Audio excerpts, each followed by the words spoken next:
Good afternoon and welcome to our Student Prize ceremony.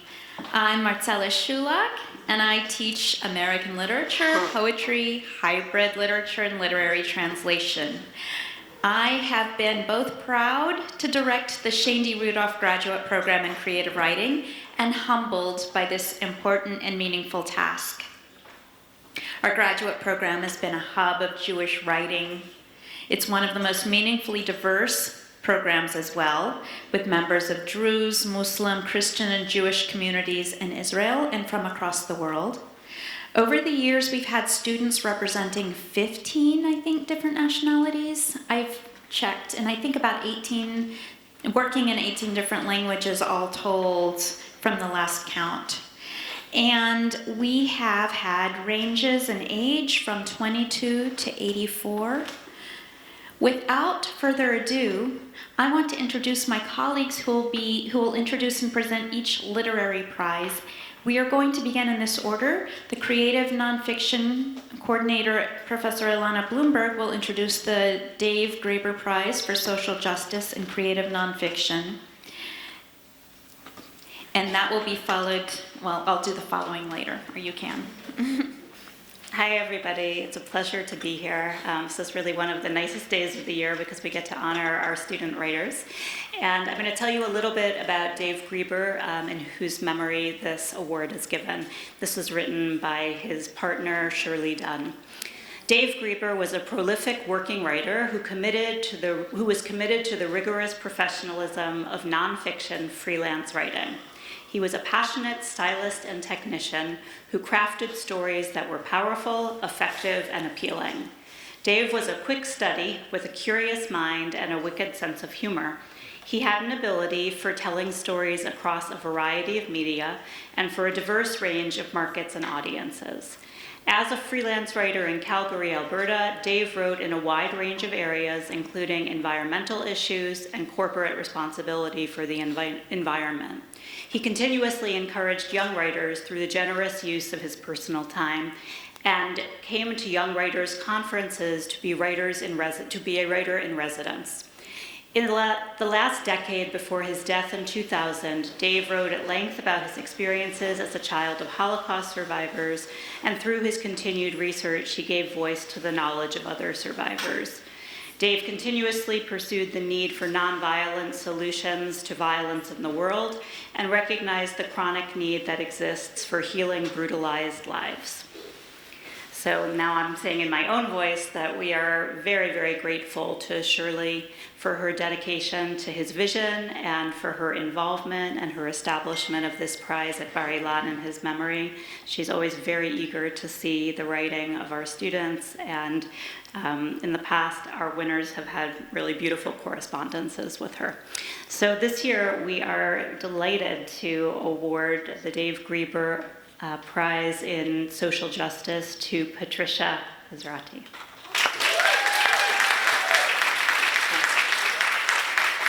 And Patricia will read to us from her work, but I will just read what one of the judges had to say about it.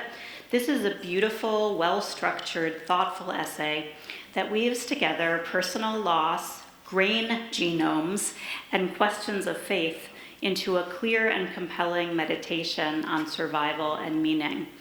And I'll add that questions of hunger and questions of environment are clearly ones that honor the legacy of Dave Greber.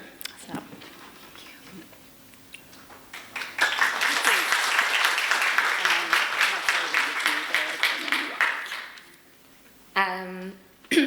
Hi.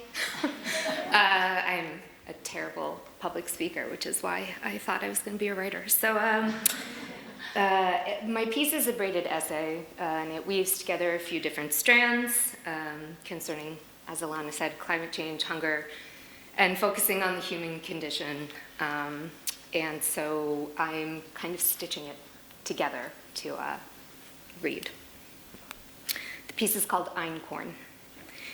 In 12,400 BCE in Harat Ashan, located in the Black Desert in Jordan, einkorn wheat was mixed together with wild barley, oats, and Bulbous Shanus glaucus, a root tuber, to form the earliest known flatbread. Einkorn, which means single grain in German, refers to the single kernel contained within each single spikelet on a wheat plant. In Arabic, it is known as karn wahid al-karn, translated as single horn. It is the first wheat known to humans. In early March 2020, my family and I were in Israel for a visit, and we joked with our friends about the overreaction of the world to the COVID-19 virus. 2 weeks later, despite its being early spring, New York entered into a state of hibernation. By the end of the year, 350,831 Americans would die from the disease. Any social isolation experienced as a result of relocating to a new place was magnified as things began to shut down and interaction was discouraged. I continued to work 6 feet away from coworkers, double masked, with new hand sanitizer stations at every turn, because bread was a necessary commodity and we could not make enough of it to keep up with demand. My husband and son hiked in empty woods and played on empty playgrounds. They spent whole days without seeing another living soul. COVID was yet another kind of quiet, a terrible new kind. During COVID, bread became scarce, but the days were long and people had time, so they began baking. Social media was filled with sourdough bread, and then instead of bread, flour became increasingly hard to find. When faced with an emotional and financial scarcity, our brain naturally reverts to ways that can boost our spirits and stretch our dollars. Baking bread satiates these cravings. We also prioritize instant gratification when the future feels foggy. In chaos, people cling to what they can control, and following a recipe is a process that yields predictable results. April 7th, 2020, 8:05 p.m. The video is not much to look at.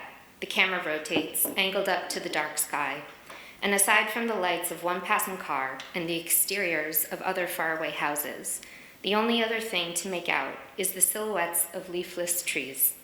But if you stop focusing on something to see, you can hear howling. Some howls are loud, others are high-pitched and shorter, perhaps closer to a yip. They come in waves, rounds of howls breaking the otherwise silent night. I filmed as I stood on the porch with my family, howling at the not yet visible full moon, just as our neighbors did on their porches, to mark 1 month of isolation. I only have one video, though it happened many times afterwards. Our entire street participated, and the recurring nature prompted a local newspaper to publish an article about the return of wolf packs to the area. We barely knew our neighbors, and yet we recognized in each other's howls the same grief and terror and loneliness, and the frantic frenzy of hope and need to see and feel and touch. Contained in my howl was everything that I had already lost and all there was yet to lose. And so under the darkened sky, in the middle of the woods, I allowed myself this moment. I breathed deeply and I filled my lungs and let out a desperate, feral cry. I am here, I howled. We can still save this.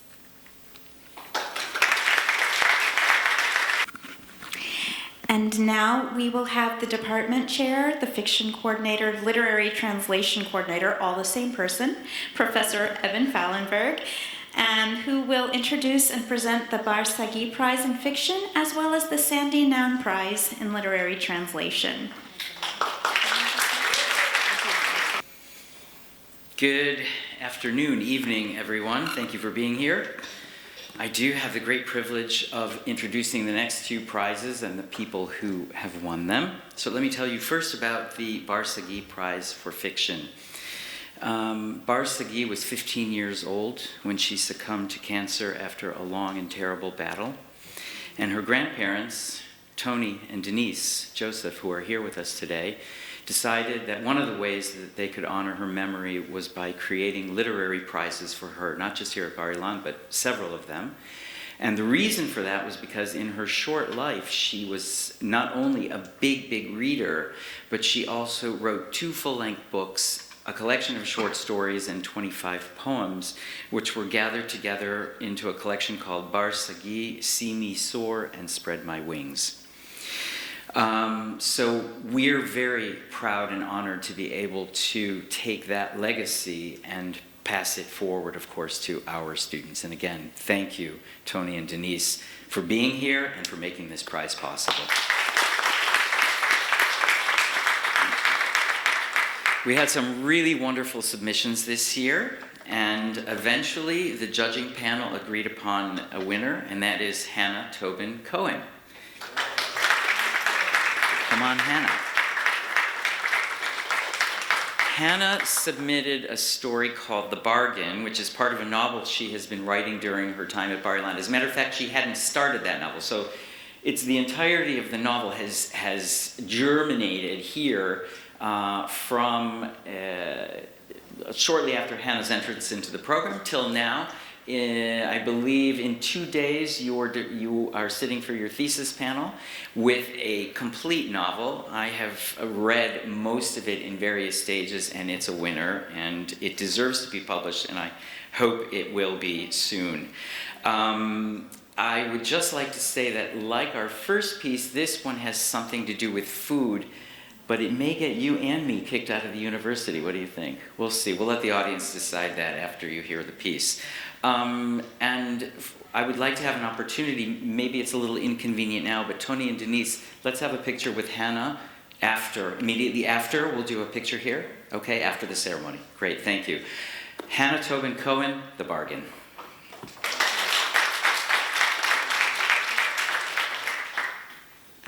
I just want to say a few quick thank yous. First of all, thank you to the family of Bar Sagi. She's been in my thoughts ever since I first learned her story and read her work, and this is a beautiful way to honor her memory. Second, thank you to my kids, to my parents, to my grandparents who were the inspiration for this story, and most of all to my husband, Eliron, for your support, despite your jealousy of the amount of time that I spend writing instead of watching White Lotus episodes with you. And a final thank you to Evan, Ilana, Marcella, and all of my professors and classmates at Bar-Ilan. This never would have been possible without your feedback and encouragement. So this story is called The Bargain, and it's set in the spring of 1939, and it's in a small town in Wales, but please forgive me for not attempting the accents. The aroma was so smoky, so forbidden, that Miriam Abramovich's head started swirling, and her taste buds started tingling, and her feet stopped working entirely, right outside Pontypridd's newly opened non-kosher butcher. Never in her 16 years had she inhaled anything like it. Inside Bishop & Sons, a lanky, tow-headed teenager loped back and forth, tending to a slew of carnivorous customers. Ruby raw steaks, strings of speckled sausages, and, spotlighted like a celebrity under a heating light on the counter, a mountain of crisp, glistening bacon. To Miriam, everything behind that butcher's shop window was as exotic and untouchable as the ancient Greece exhibition over which she had lingered during her last trip to Cardiff. But while the museum's stone statues had stared back at her with their blind, pupilless eyes, without warning, the butcher's boy glanced over the counter, through the glass, and winked at her. Miriam fled. A few days later, she was plodding through another nondescript day at her apprenticeship with Mrs. Dvorkin, a seamstress as nosy as she was ancient. Peddling away at the sewing machine, hemming yet another pair of trousers for Pontypridd Synagogue's diminutive rabbi, Miriam caught sight of the non-kosher butcher's boy, loitering against a lamppost just across the road. He was whistling to himself, his hands in his pockets, his flat cap skew-if. Miriam couldn't fathom how the bobbin thread came to be so tangled, but all of a sudden, the sewing machine groaned and ground grumpily to a halt. Mrs. Dvorkin swore quietly, tutted loudly, and stomped out of the shop in search of a conciliatory luncheon. Seconds later, the bell on the door chirped, and the butcher's boy ambled in, dipping his head to avoid bashing it on the door jamb. He was still clad in a navy-striped, grease-strewn butcher's apron. The name Reese Bishop was embroidered in neat white letters over his heart. Could inanimate objects experience schadenfreude? Because Mrs. Dworkin's three-paned tailor's mirror seemed gleefully intent on highlighting from every possible angle the lava-colored blush that was subsuming Miriam's freckles and seeping steadily towards her throat. Following the head seamstress's repeated reprimands, Miriam employed an army of bobby pins to keep her most obstreperous curls from her face, but the rest of her auburn hair tumbled down around her shoulders, and she pulled a few tendrils forward, trying to conceal the patchy flushes of her neck. Miriam wished she'd had the foresight that morning to don a tea dress in a shade more exciting than taupe. Wished she'd cheered up her bovine brown eyes with some mascara or eyeshadow, not that she owned either. Rhys harumphed a couple of times, then rubbed at his nose with the back of a knobbly wrist. I was wondering if you might consider darning this necktie for me, and I thought perhaps in exchange I could bring you a bag of gooseberries from the bushes in our garden. His English was inflected with a broad, sing-song Welsh lilt, and he kept his shoulders slightly hunched, as if apologizing for a height that didn't quite match his retroussé nose and rosy, unstubbled cheeks. Rhys peeked down at his palm, upon which a few smudged words were scrawled, then snatched it, somewhat pointlessly, behind his back. I'm Rhys, by the way. I forgot to say that part at the beginning. What's your name? With his other hand, the butcher's boy mimed wiping his brow, fixed a pair of forget-me-not blue eyes on Miriam, and waited.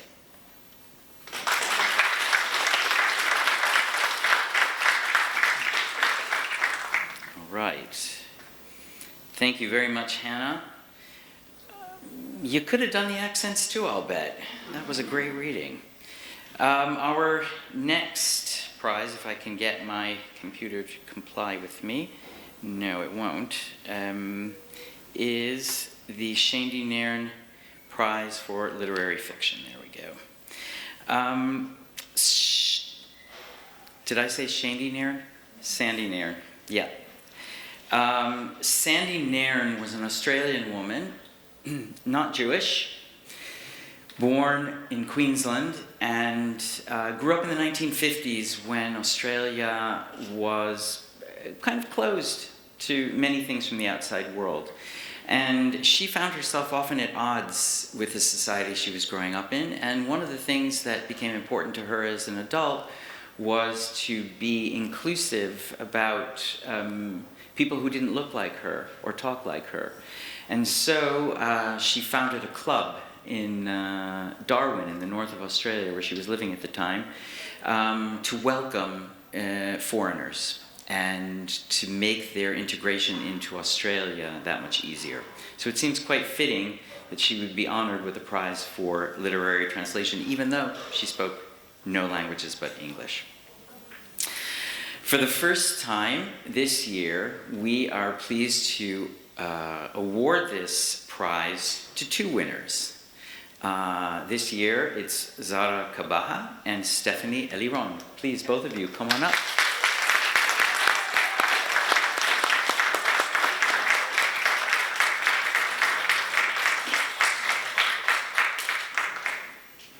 So, yes, good news, and from a real variety of languages.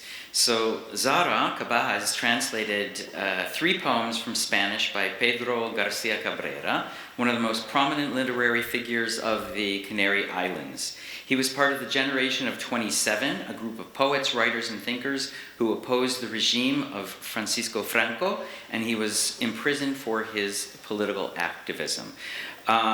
She will read in Spanish a poem whose name she just switched on me. Discards of Death, instead of, well, I won't tell you the old one, Discards of Death. So she's going to read to us first the poem in Spanish and then in English. Zahra Kabaha.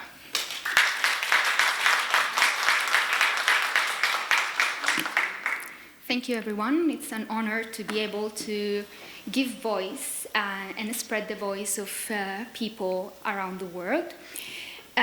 Here is the poem. Descartes para la muerte. Como cartas de baraja están formados los presos. Vienen pasando revista hombres vestidos de negro, que traen un haz de espadas atravesado en el ceño y una escalera de bastos subiendo a su pensamiento.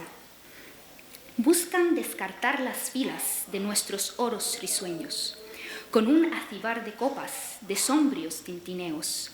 Si se plantan ante ti y señalan con el dedo, tu vertical medirá la nieve en un siglo menos. Contra su jaque de alfiles no hay enroques halagueños. Es la inquietud quien preside estos mudos parlamentos, en cuyos grises escaños se desmelenan los retos de la venganza que ansía saldar escollo de reos. A cualquier hora del día se repite el mismo juego. Surge leve la pesquisa y de puntillas sobre el filtreos y rechinan las ganzúas cumpliendo su ministerio. La misma sombra se mueve con un vaivén de sabueso y ya medio desengrudada de la intimidad del cuerpo, y va girando la noria con sus cangilones llenos de los vidrios del agravio y agudos resentimientos. ¡Ay de ti! Si te simulan guardia de bandolero o te creyeran bengala de algún pálido cortejo, tendrás que decirles adiós a la camisa y al cuello, y hasta nuestros propios piojos retorcerán el pescuezo. Thank you. This was the Spanish version. Now we will know what it means. Let's see. So these cards of death. Shuffled like a deck of cards, the prisoners fall in line. Men dressed in black, file passed for inspection, an ace of spades lodge in their frowns, and a straight flush running through their thoughts. They seek to discard the rows over crowns, with bitter aloes poured in their goblets of shadowed chime. If they stand before you and point with their finger, your vertical form will fall a minus sign on the snow. Again, against their bishop's checkmate, no move remains. It's unease that presides over these mute assemblies. The challenges unravel of vengeance that yearns to clear the reefs of convicts. At any hour of the day, the same game repeats. The search arises gently, tiptoeing over felt, and lockpicks creak, carrying out their orders. The same shadow moves, swaying like a bloodhound, already loosening from the body's intimacy. And still the wheel keeps turning, its churning buckets full of splintered wrongs and sharp resentment. Woe to you if they mistake you for a bandit's lair, or see you as a spark for an uprise. You will have to bid farewell to your shirt and collar. Even your own lies will have their necks twisted. Thank you.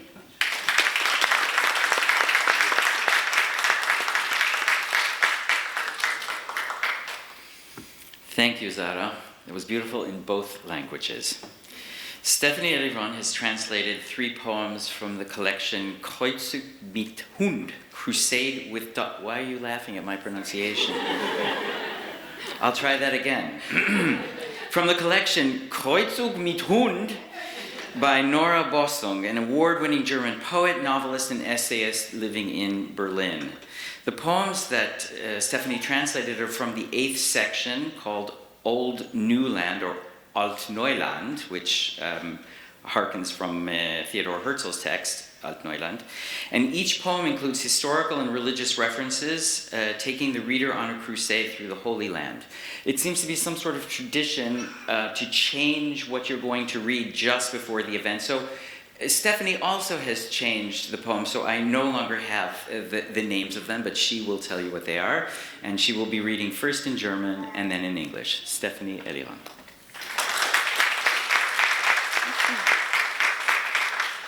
Thank you. I'm a bit sorry that I'm going after the Spanish because it just sounds so beautiful. And now it's me with the German. Okay. Stein. Stadt David, Jerusalem. Die Stadt Davids war mit Wellblech abgedeckt. I love Jerusalem, das Logo. In Berlin noch hatte ich Moses gesehen. Seine Arme, von Rembrandt erhoben, trugen ein ganzes Barock. Hier welkte Elektroschrott unter welken Reben und ein Reisebus der Firma Fun Tours wartete ergeben vor einer Hinweistafel. Holocaustkeller, daneben König Davids Grab und meine Mutter am Telefon, bebend. Ach, Israel, da muss ich auch mal hin. Wer hatte zuletzt von David gehört? War er geborgen? Ging es ihm gut im Tod? Auf einem Hausdach bäumte sich ein Einkaufswagen. Seine ausgefransten Streben spielten Löwenmähne, doch das Heilige hängt uns nicht um den Kopf, sondern liegt in den Knochen. Meine Mutter hatte längst aufgelegt. Stone, City of David, Jerusalem. The City of David was covered with corrugated metal. I love Jerusalem on the logo. In Berlin, I had seen Moses, his arms raised by Rembrandt, carrying an entire Baroque.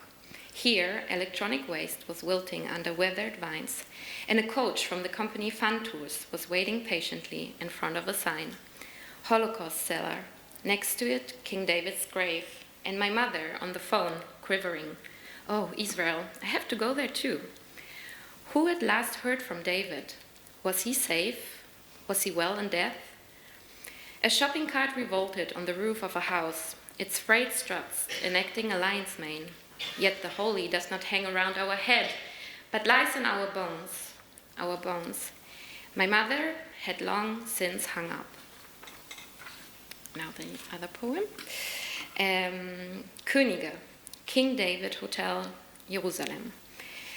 Am Morgen war der Himmel zugezogen. Die Stadt stand unter diplomatischem Beschuss. Ich saß in schweren Polsterbarrikaden zwischen Schmuck in Vitrinen, weltgroßen Namen, der Lösung aller Fragen. Hier lag die Macht. Hier hatten schon Monarchen geschlafen und Papageien flogen unsichtbar im Garten unter einem Regen, der fast britisch war, wartend. Melancholie der Erfüllung lag in der Luft, die Stille, als Edmund Allenby noch einmal in Jerusalem einzog, im Gepäck den Borenkrieg und Cecil Rhodes. Ein Laken, ein Besenstiel und die Stadt war sein. Am Hotelfast flatterte ein Hakenkreuz. Man las weiter Lessing, die Tempelherren, nur besser zugelernte Hunde. Und durch die Wiese lief ein weißer, wundersamer V.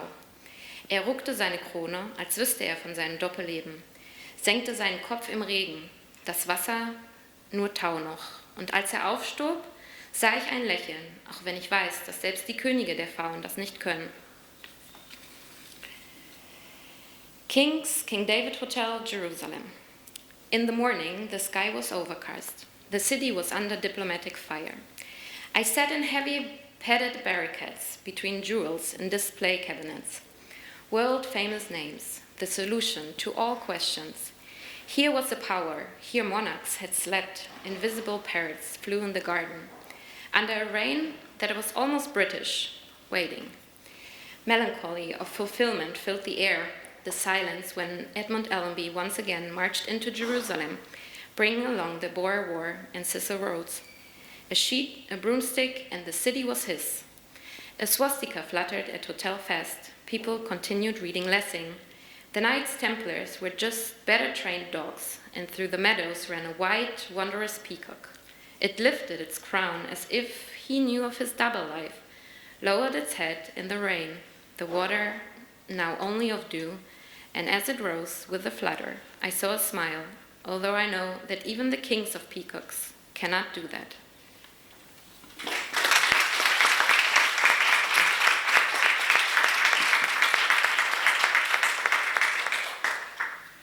Thank you both, and we'll also do some photographs afterwards, okay? Thank you. Stefanie, ladies, can you come down for just a second?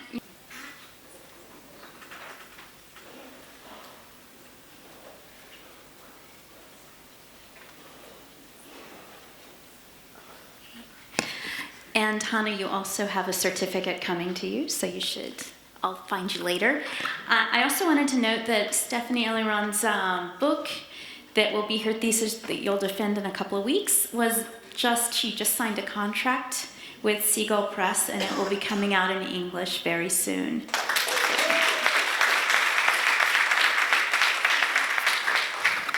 And finally, I would like to introduce our founding poetry coordinator, Linda Zisquit, who will introduce and present the Andrea Moriah Prize in Poetry.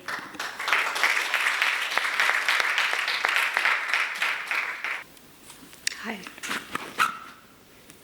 It was my privilege and honor to be Andy Moriah's teacher and advisor. Her life was cut short, and she wasn't able to finish her thesis.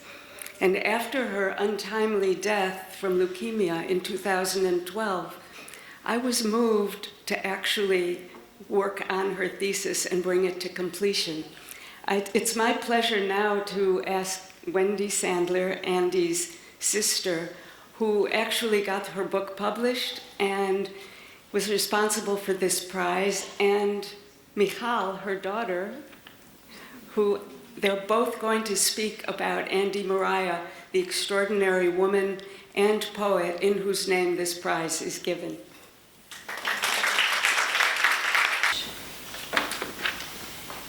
My dear sister Andy suffered from leukemia, as Linda said, and it was during a recurrence of this disease that she reorganized her life. One aspect of this reorganization was enrolling in the poetry program at Bar Ilan, which was very important to her. I would like to read you a short poem of hers. This is the book that we made. And if you'd like a copy, please write to the department and I'd be happy to send you one. I don't want to start again, but I'm Andy's sister. And here's one of her poems called Flawless.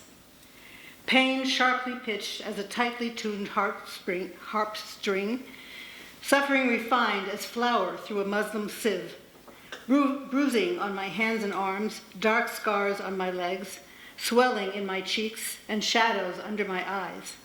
These are the marks of my battle with death and my private pride. I gaze at them and protect them. I bathe them in fragrant lotion.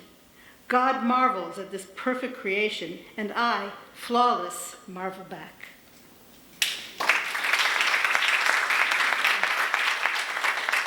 Andy caught a virus which caused the end of her life in 2012.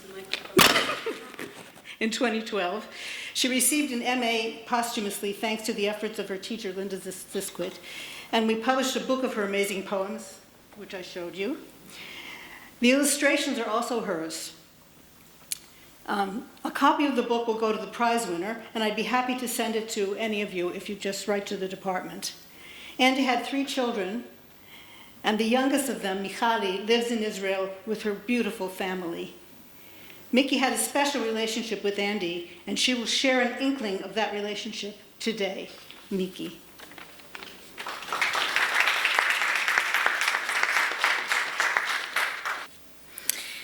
It's been 13 years since my mom passed away.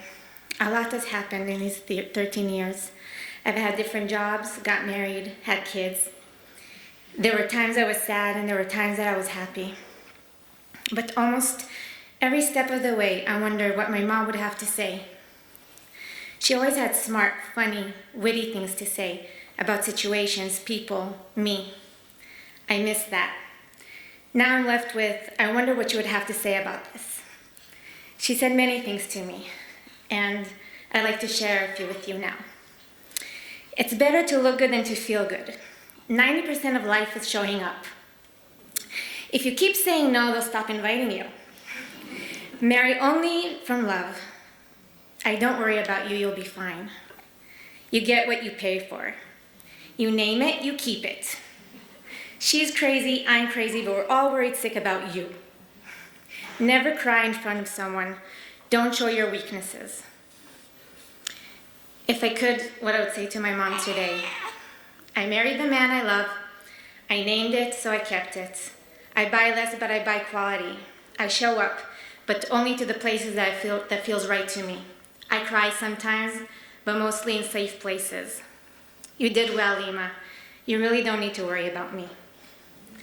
I now understand how love can make you worried sick. I see how deep a mother's love runs because I feel it for my own kids.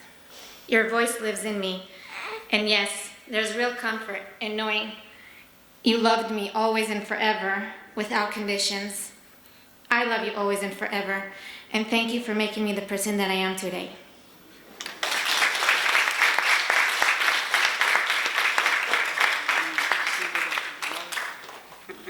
And this is her grandchild.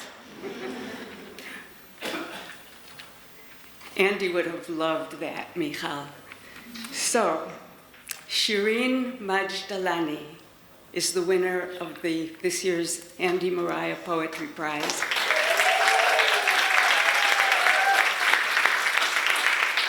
Shireen lives in Nazareth and teaches English and Hebrew. She's a second-year student in the Shaindy Rudoff Creative Writing program. I read each of the poetry submissions with interest. When I came to Shireen's work, it was the music of her poetry that struck me first.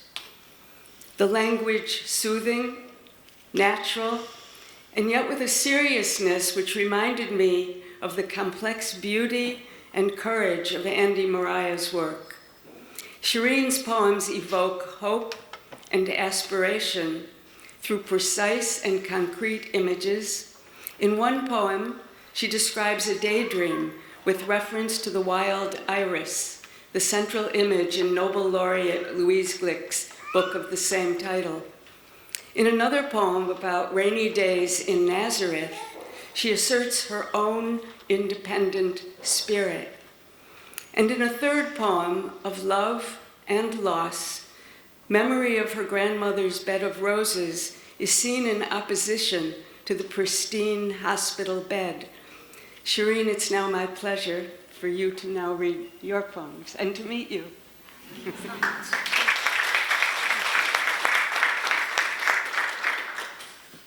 Hi. Okay.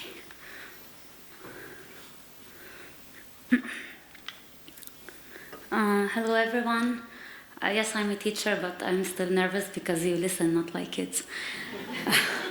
They don't listen. I'm truly honored and humbled to receive this recognition.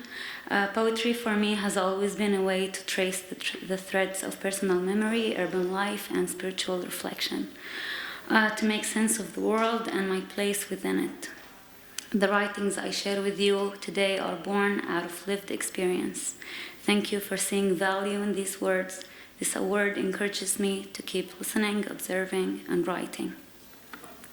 Okay. Dreaming of the wild iris. I haven't written a poem in days, perhaps a month. I was thinking about that while sitting in the garden at my parents' house. I used to sit there all the time before I got married and moved out, reading books by Ovid, Homer, and Louise Gluck. She was a Nobel Prize winner in literature. That would be a dream come true, especially for a daydreamer like me, always dreaming about what if and can do. What if I publish a book? What if I become like Gluck? At the age of 24, she had a firstborn and a debut. Someone called to me in my daydream. It was Louise tending the garden, taking care of white lilies, as white as her face, like Lazarus stepping out of the grave. She was yelling for me to come and see. I have found the wild iris of Nazareth, she repeated excitedly.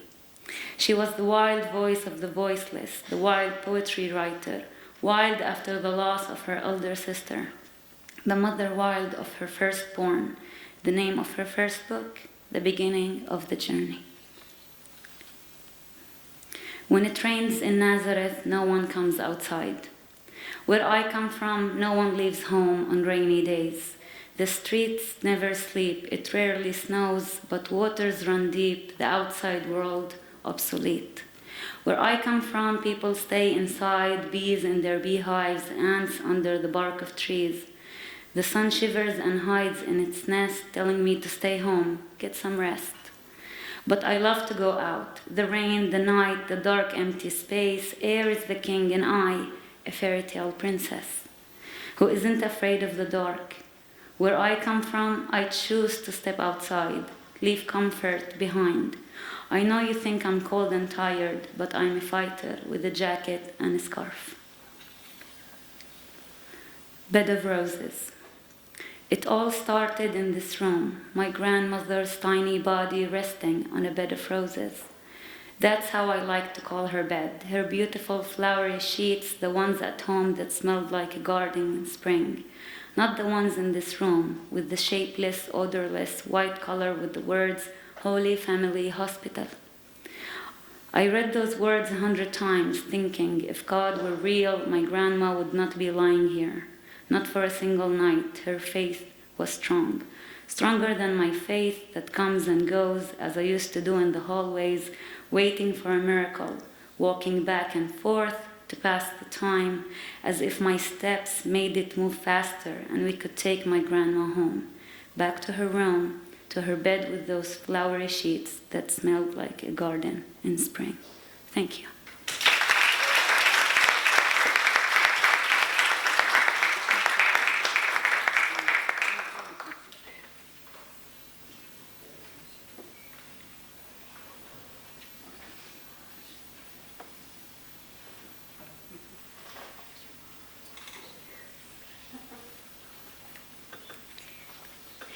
I will bring whoever left their phone up in a minute, the phone back.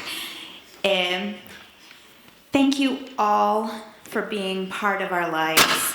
And now we will please go and enjoy the reception, followed by a wonderful reading and discussion by Oren Kessler, Benjamin Balint, and our own Ilana Bloomberg. These are all winners of various years of the Sammy Rohr Prize. And I want to add in parentheses, if you've been following, that one of our first alumni was a finalist for that prize, Janice Weitzman, this year. So this collaboration is really meaningful and important. But for now, go and eat and then come back.